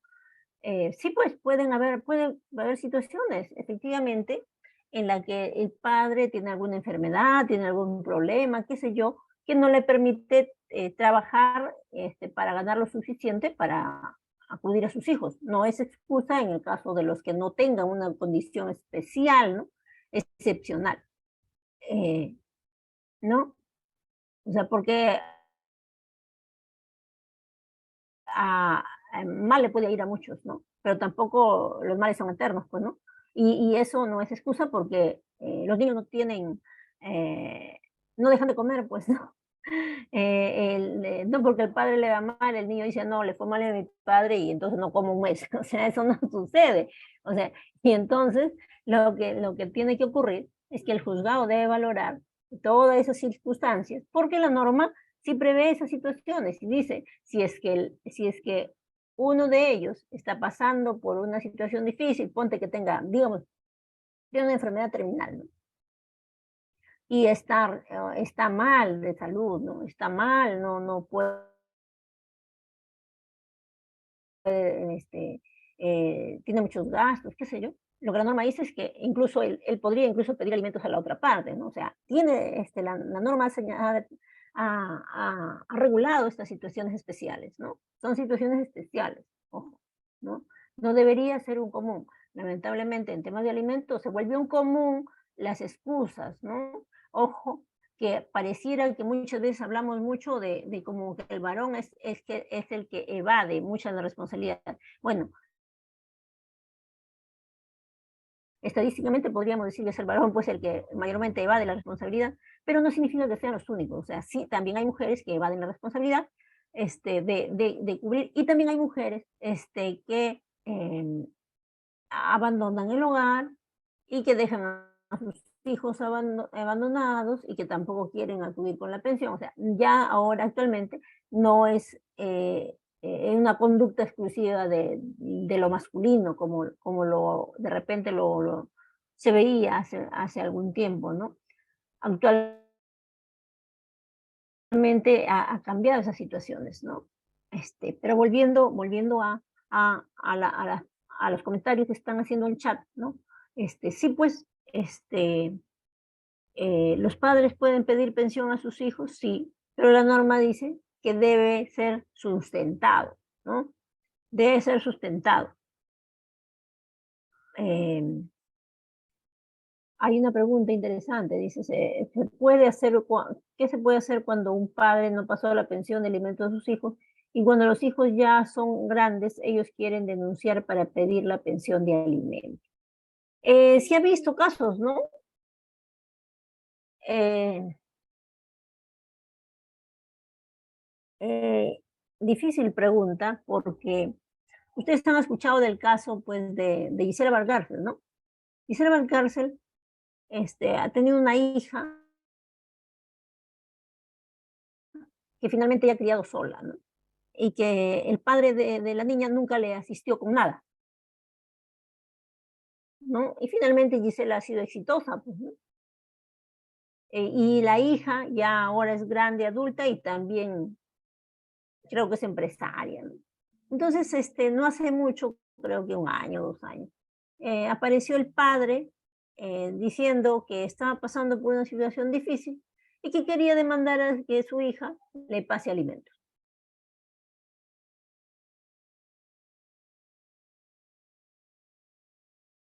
Entonces, todo el mundo pues puso el grito en el cielo porque se ve algo injusto, ¿no es cierto? Se ve algo injusto.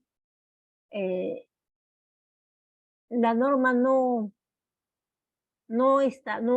ha regulado, no dice algo al respecto específicamente, pero son situaciones que debe valorar el juez, ¿no? Ahora, una de las cosas que el juez va a valorar es si el padre reconoció o no al hijo, ¿no? O sea, si el padre ha declarado, ha firmado al hijo, eso lo va a valorar el juez. Pero si solamente ha sido consignado el nombre como padre, más no ha reconocido, entonces ahí sí no hay ninguna posibilidad, ¿no? No tiene ni siquiera este, capacidad jurídica, digamos, para poder demandar, ¿no? Porque no hay un reconocimiento. Entonces, eso hay que tener en cuenta. Ahora, todas estas situaciones, los jueces obviamente tienen que valorarlo, porque la norma no especifica específicamente qué pasa cuando el padre no, no ha, no ha acudido con la pensión, pero luego pretende una pensión ya cuando los hijos son adultos, ¿no? Bien, seguimos avanzando, ¿no? Dice el derecho alimentario entre cónyuges, que es lo que estamos comentando, ¿no? Que muchas veces eh, el cónyuge puede, la norma dice que muchas veces, aunque por ejemplo, eh, esté en un estado de separación de cuerpos, por ejemplo, eh, puede acudir con alimentos hacia un cónyuge hacia el otro, si se encuentra en una situación, en un estado de necesidad difícil y complicado, que requiera la asistencia del otro. O sea, la norma sí lo dice al respecto. Entonces, ¿se puede entre cónyuges? Sí, se puede. Alimentos de los hijos y otros descendientes, padres, abuelos, hermanos, sí, también es posible. La norma dice que debe estar sustentado el estado de necesidad, ¿no? Entonces, por ejemplo, muchos padres, ¿no? Reciben una pensión de 400 soles, 500 soles o 300 soles incluso. Entonces, ¿estaría demostrado el estado de necesidad pese a ser pensionista? Sí, pues, ¿no? O sea, porque ¿qué persona vive con 300 soles al mes, ¿no? No obstante, hay hijos que creen que los padres sí viven con 300 soles, ¿no? O sea, claro, podrán sobrevivir alimentándose de quién sabe qué alimentos y sin cuidar su salud, etcétera, etcétera. Pero eso no es una vida adecuada, ¿no?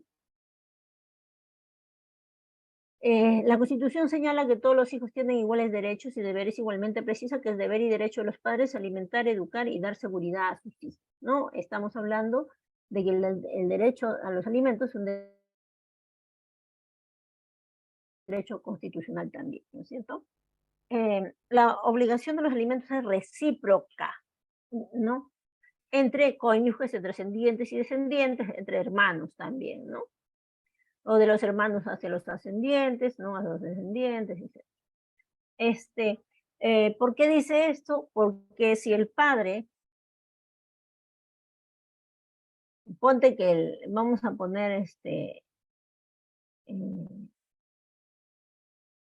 el padre está enfermo o está en la cárcel, ¿no? Y los hijos necesitan, ¿no? Y resulta que la familia sí puede dar, ¿no? De repente los abuelos, de repente los tíos, ¿no? Entonces ahí lo que la norma dice es que se puede demandar, ¿no? En orden de prelación, ¿no? La prelación de los obligados a pasar alimentos, los alimentos, cuando sean dos o más los obligados a darlos, se prestan en el orden siguiente, ¿no? Por el cónyuge, ¿no? O sea, por los padres, o entre cónyuges, por los descendientes, ¿no? O sea, los hijos, por los ascendientes, o sea, los abuelos, o por los hermanos. O sea, sí se puede, ¿no? Sí, se puede. Orden de prelación es primero acudimos al padre, ¿no? Si este no puede por alguna razón y la familia puede, entonces se va a demandar en ese orden de prelación.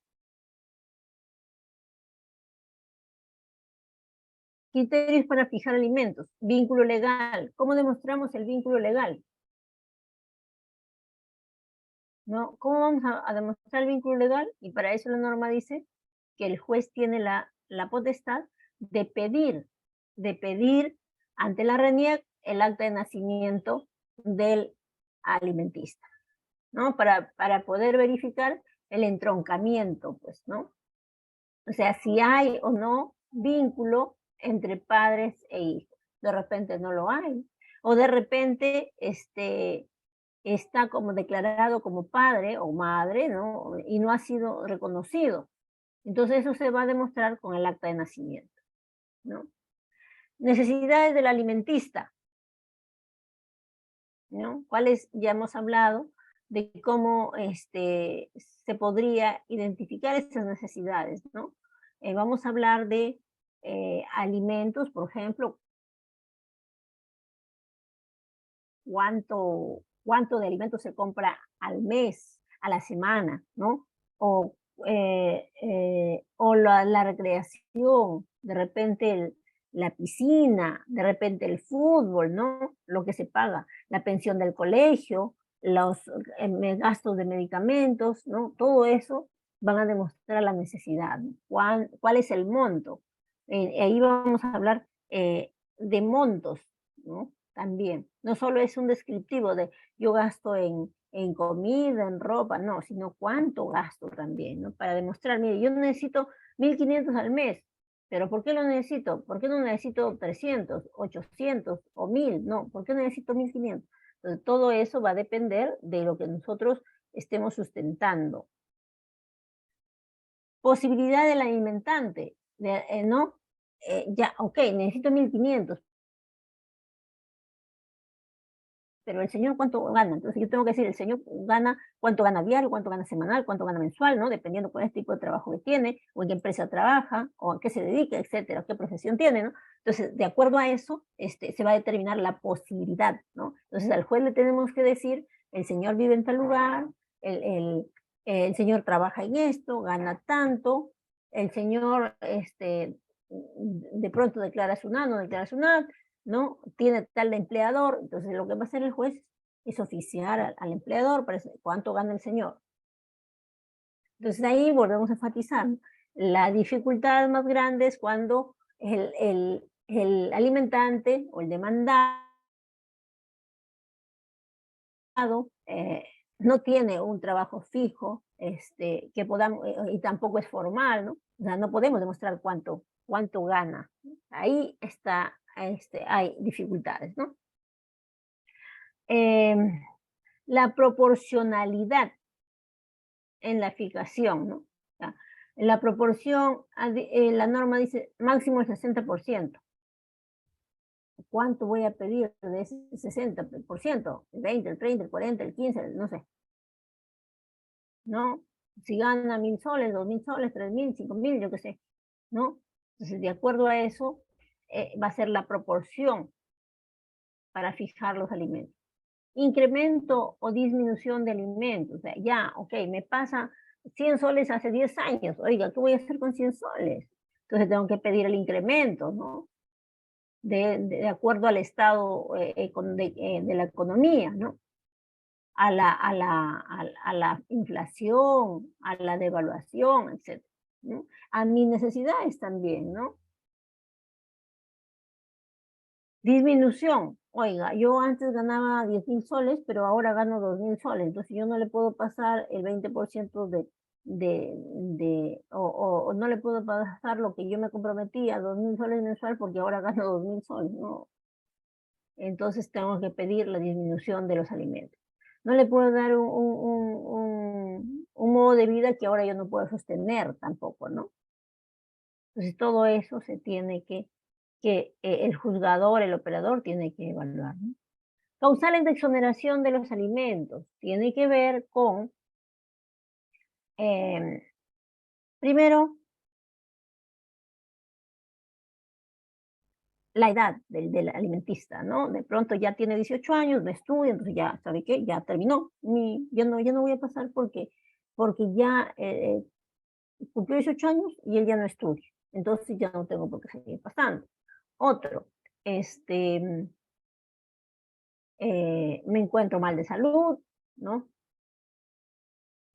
Tengo necesidades muy grandes de salud, entonces me impiden cumplir con esta obligación.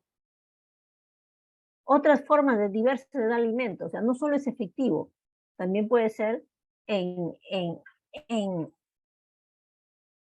otro tipo de atenciones, ¿no es cierto? Yo pago el colegio, o yo voy a pagar la recreación, yo voy a pagar la natación, voy a pagar el fútbol, qué sé yo, entonces, y voy a dar de lo que debo dar para alimentos, voy a dar tanto, ¿no? Es otra forma para poder dar alimentos. Pues todo eso se va a evaluar durante el proceso judicial o durante la conciliación extrajudicial, porque ojo, cuando hablamos de alimentos, no todo puede ser judicial.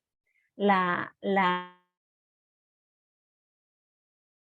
figura de la conciliación extrajudicial existe hace más de 20 años, si no mal recuerdo, legalmente en el Perú, y es una fórmula bastante importante porque permite el ahorro de tiempo, el ahorro de gasto en la vía judicial, y permite evaluar a través de un tercero interviniente, que es el conciliador extrajudicial, las posibilidades de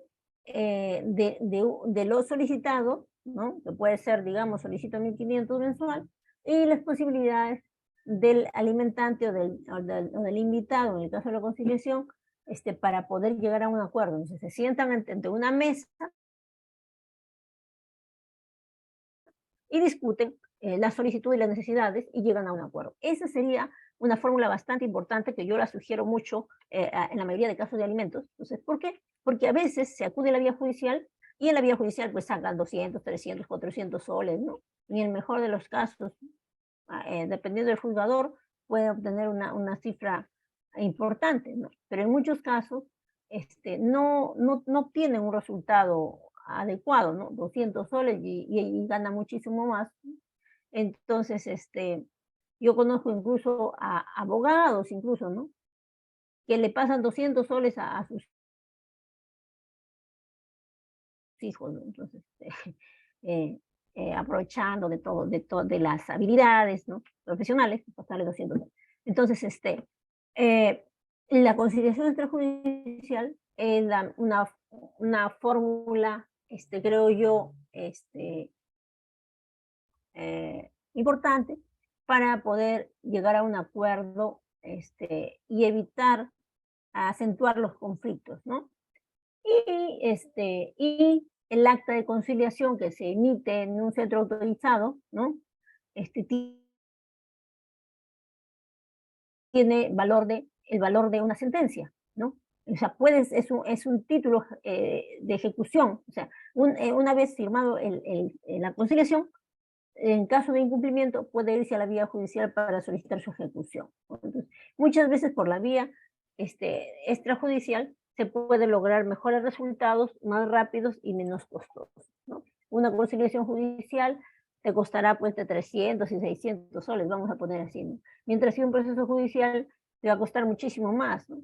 Le va a costar muchísimo más al demandado y mucho más tiempo a la parte demandante, ¿no? Entonces, es un medio de solución de conflictos, ¿no? Que existe en nuestro país y que se puede utilizar antes de ir a un proceso judicial, ¿no? Mucho a los abogados nos acusan de querer judicializar todo, ¿no? Muchos dicen, sí, el abogado quiere todo, quiere denunciar, todo quiere demandar. Pero yo creo que hay fórmulas que podemos utilizar también para llegar a soluciones en beneficio, en este caso, los niños, ¿no? Niños y adolescentes.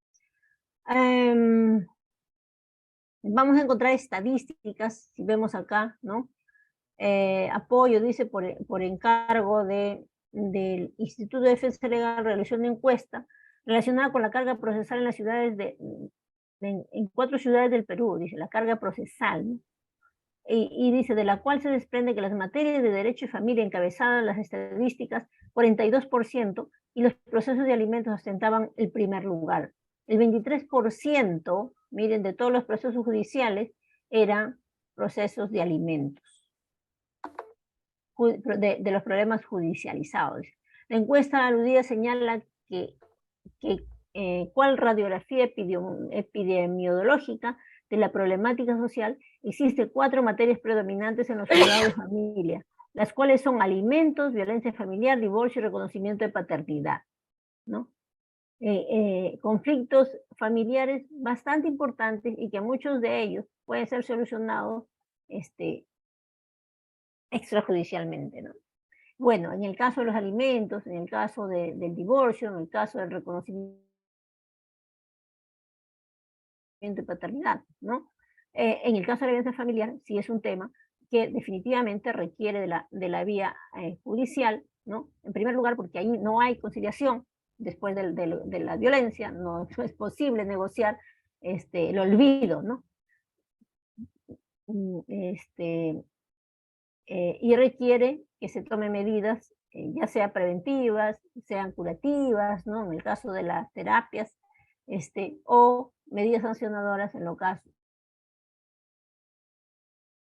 en el tema penal, ¿no? Buena pregunta, ¿no es cierto? Los alimentos, ¿cuándo van a omisión de asistencia familiar? Y vamos a responder, está en la diapositiva, pero vamos a responder porque ya son 10 para las 9. Entonces, sí, pues efectivamente, vamos a hablar de omisión de asistencia familiar cuando emitió una sentencia, o sea, ya existe una sentencia en lo civil, ¿no? De alimentos, y sin embargo, el obligado o la obligada no cumple, ¿no? Entonces se tiene que ir a pedir la ejecución, ¿no? de toda la liquidación, ¿no? Y ante el incumplimiento, este incumplimiento va a pasar a la vía penal como por el delito de omisión a la asistencia familiar.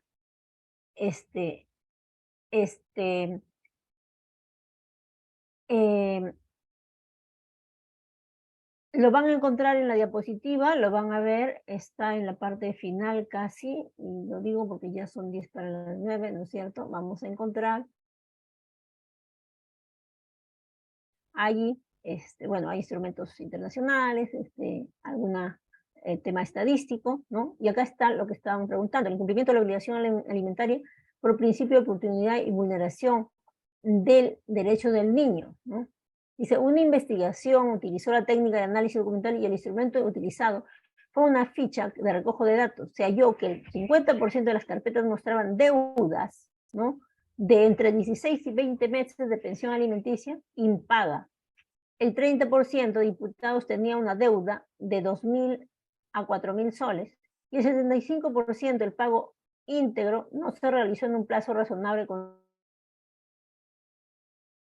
considerando las necesidades de los alimentistas. Finalmente se pudo establecer que el 82% de los procesos analizados sí vulnera el derecho del niño a tener un nivel adecuado de vida. ¿Y por qué dice que el principio de oportunidad vulnera la vulneración del derecho del niño? El principio de oportunidad, ¿no? En el derecho penal busca darle una oportunidad al denunciado, al procesado, para que pueda evitar ir a la cárcel y terminar con el proceso penal, ¿no? Entonces, ¿qué hacen muchos en el proceso penal? Y dicen, bueno, no se preocupe, yo voy a pagar la pensión. Ya, ok, pero lo voy a pagar en 30 meses. O sea, deben 2 años de pensión y lo quieren pagar en 30 meses, ¿no? Entonces, algunos dicen, hay jueces que no aceptan, ¿no? Pero habrá otros que de repente aceptan, ¿no? Entonces, y dicen, sí, está bien que lo paguen, ¿no? Pero en aplicación del principio de oportunidad lo aceptamos, ¿no? Entonces, a veces la parte demandante, que no tiene abogado, que no sabe, que a veces está asistida por el fiscal, no sabe y no se opone y aceptan, ¿no? Entonces el señor, para que no vaya a la cárcel, se le aplica el principio de oportunidad. Pero como vemos, este principio de oportunidad mal utilizado vulnera los derechos fundamentales del niño, ¿no? Porque si debe, y ahí dice, ¿no? Que deben de 16 a 20 meses y que deben entre 2.000 y 4.000 soles. Entonces, si esos 4.000 soles los dividimos en 10 meses o 15 meses, imagínense, o sea, no solo no ha cumplido en su momento, o sea, ha dejado de brindarle alimentos al niño, sino que ahora quiere alargar esa deuda por otro periodo mucho más largo, ¿no? Entonces, el principio de oportunidad vulnerando los derechos del niño, ¿no? Y eso es lo que está analizando esta investigación, que me pareció bastante importante y que debemos tener en cuenta, ¿no? En los procesos de alimentos. El proceso de alimentos se inicia en la vía civil ante el juez de paz letrado a través de la vía de proceso único, para lo cual se requiere interponer la demanda con los documentos, medios probatorios, hemos hablado de ellos, ¿no es cierto? Tiene que ver con lo que es la identidad del demandado, del demandante, del menor, ¿no? Y documentos y de las necesidades, como hemos dicho, boletas, facturas, etcétera, que prueben los gastos y que acrediten el entroncamiento familiar y los gastos, aunque se debe precisar que en estos casos, es decir, cuando los afectados son menores de edad, el estado de necesidad se presume. Pero esta presunción a veces los jueces no lo toman en cuenta, dicen, no me ha aprobado nada, ¿no? Entonces hay que tener en cuenta que muchas veces esa presunción no está siendo aplicada adecuadamente, ¿no? Las principales etapas del proceso judicial son la demanda, la contestación, la audiencia, la sentencia y la apelación. En el caso que la sentencia sea emitida por el juez de paz, se apela, ¿no? La apelación es elevada al juez especializado de familia, que es en segunda instancia y la definitiva para resolver la demanda. El proceso de alimentos es gratuito para la parte demandante, ¿no? No requiere firma de abogado, puesto que existen formatos para tal fin distribuidos por las Cortes Superiores de Justicia. Sin embargo, la exoneración de la defensa cautiva es cuestionada, porque podría generar indefensión por la parte demandante y no estaría en igualdad de condiciones, que es lo que estábamos comentando, que muchas veces la parte demandante no conoce toda la dinámica procedimental y entonces muchas veces queda expuesta y no se opone o no observa oportunamente, ¿no? Como es este tema en lo penal, en el principio de oportunidad, ¿no? El patrocinio legal permite a la parte demandante formular, suscribir la demanda debidamente, diseñar una estrategia legal, observar los plazos, interponer medidas, ¿no? Aquí estamos hablando de cómo un abogado interviene en un proceso de alimentos y cuáles son las ventajas, digamos, de contar con un abogado en un proceso, ¿no? Judicial, ¿no? Acá está, hemos hecho una breve, una breve listado, ¿no? De cuáles son los requisitos primordiales en una demanda, ¿no? Del proceso de alimentos. La ley, como les digo, ha establecido un formulario que te da ya para que la parte demandante llene lo necesario. No obstante, hay que tener en cuenta estos detalles, ¿no? A enfatizar. El proceso, las etapas del proceso, ¿no? Bueno, algunas modificaciones importantes que nosotros hemos podido resaltar, que es, por ejemplo, lo que el juez puede pedir a la RENIEC, las copias de las actas tanto puede ser a RENIEC, o puede ser a las municipalidades, o puede ser a las oficinas registrales, donde haya nacido el menor o la menor, ¿no? Si la parte demandada no concurre a la audiencia única, miren, la parte demandada, pese a haber sido debidamente notificada, el juez emite sentencia en el mismo acto atendiendo a la prueba actuada. O sea, si el juez verifica en el expediente que hay suficientes pruebas y que el demandado ha sido notificado válidamente, puede dictar sentencia. Es lo que la norma ahora ha dado, ha regulado y que son positivas, ¿no? Si ninguna de las partes concurre a la audiencia y existen los medios probatorios suficientes para resolver, el juez emite sentencia en aplicación del principio de interés superior del niño. Importante también y favorable, ¿no es cierto? El juez puede, ahora, favorable y riesgoso también, ojo, porque puede que el juez diga, bueno, no está, pero yo voy a dictar sentencia. Bueno, le daré 150 soles. Porque tampoco está probado cuánto el señor gana. Entonces voy a darle un monto en relación al mínimo legal. Entonces ya, 150 soles. Entonces también tiene sus ventajas y sus desventajas. Habría que ver cuáles son una lectura, habría que hacer una lectura de cómo está funcionando, ¿no? El juez puede reprogramar la audiencia por única vez en caso de no contar con medios probatorios en un plazo que no exceda los 10 días, ¿no? O sea, puede reprogramar también, pues tiene las dos opciones, ¿no? También se puede, en la audiencia única, pues, se pueden poner tachas o posiciones, ¿no? Y así, ¿no? Cuando la parte importa de medida cautelar, ya, también está, aquí lo vamos a ver, voy a avanzar un poco más, vamos a la conciliación judicial. Las medidas cautelares tienen un fin, ¿no es cierto? Uno, asegurar el cumplimiento de la sentencia. Entonces, para eso vamos a hablar de dos formas. Uno es la asignación anticipada de alimentos, que se puede interponer junto con la demanda, puede ser antes, durante o después, ¿no es cierto? La asignación anticipada de alimentos antes de la sentencia, obviamente. O ya con la sentencia o con el incumplimiento de la ejecución de la sentencia, ¿no? El embargo y secuestro de los bienes y rentas de la persona, ¿no? Que incumple. Dentro del proceso de ejecución de sentencia. Entonces ahí tenemos las dos formas y se puede poner, como hemos dicho, la asignación anticipada antes de la sentencia y el embargo y secuestro puede ser posterior durante la etapa de ejecución. Bueno, hemos llegado al final. Igual les paso, le he puesto las normas para que lo puedan revisar y les paso la presentación para que lo puedan tener, ¿ok? Bueno, espero que hayamos podido